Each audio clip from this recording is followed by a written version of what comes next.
Hello, denizens of the internet. Former network executive reaction here. There's been a lot of discussion, especially of late, where Hollywood seems to be on the warpath against men, especially straight males.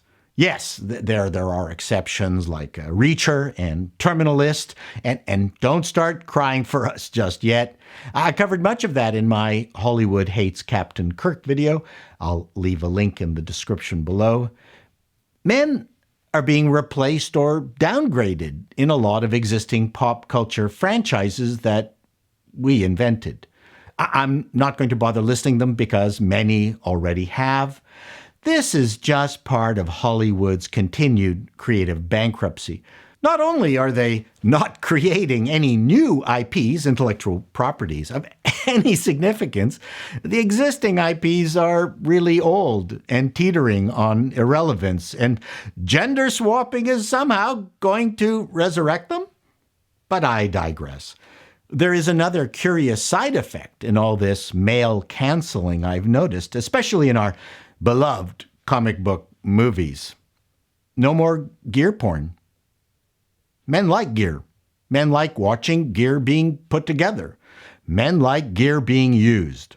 I only need to point to Exhibit A, the first Iron Man movie with Robert Downey Jr. The movie was about Stark Industries, weapons being sold to terrorists.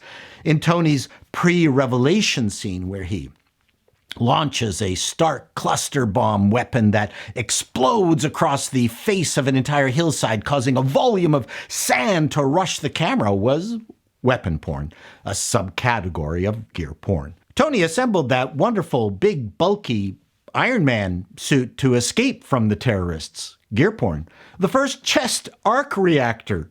Gear porn. The movie actually spent time on Tony soldering the damn thing, for fuck's sake. How about the unforgettable escape from the cave with the flamethrower, everything? Gear porn. The absolutely glorious testing and assembly of the final working Iron Man suit. Gear porn. That entire discovery and assembly sequence took up a sizable chunk of the movie, and both my son and I relished it endlessly. Men, and I'm sorry, I'm going to be generalizing here, but I'm just relying on my lived experience as a straight white male. I believe lived experience is the proper term for getting away with bullshit. Anyway, at no time am I intimating that there aren't women as interested as men in gear, but the number of women turboing their civics and reprogramming their ECUs on their own are in the minority. Bless you all, though. No matter how many women we try to get into engineering, men's brains are just wired for that pursuit. My son and I visited a truck customizer, and the owner and my son mentioned 351 small block Windsor Ford dragster engines, and they are now connected for life. The original Lucas Star Wars emphasized the ships, the weaponry, and the gear. It's a simple pleasure that's gone from modern entertainment that is focusing on women as leads. So, is this omission because the writers have no interest in it? Is it because they don't envision a woman lead being engrossed by gear? And when it is included, like in She-Hulk, they put She-Hulk in some kind of testing machine with a wall full of rotating circular saw blades that no guy would ever build. The coven of female writers thought that would be cool because they know jack shit about machinery. It was stupid. You want to see the ultimate in gear porn movies? Watch the original 1965 Flight of the Phoenix starring Jimmy Stewart. That was an amazing movie.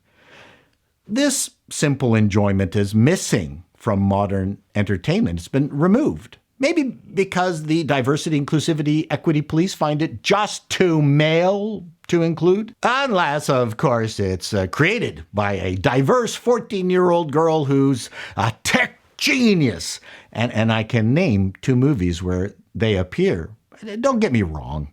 I'm happy for any movie that encourages young, diverse females to get into STEM, but they still don't provide the same extended, loving equipment invocation in the movies. So not only are men disappearing from movies, So are our interests. And let's be honest, men are not as complicated as women. Men are interested in things, toys. Women are essentially hobbies to men, whereas men are fixer-upper projects for women. And this is essentially what we see in modern movies. Women are unassailable, men are chumps. It's gotten truly tiresome. From a guy's perspective, if you insist on a female lead and you're not going to include cool gear, then at least make her smoking hot with outfits to match. And before you start yelling sexist, let me let you in on a secret. Women like that too. Thank God for Karen Gillan. Till next time, denizens, be seeing you.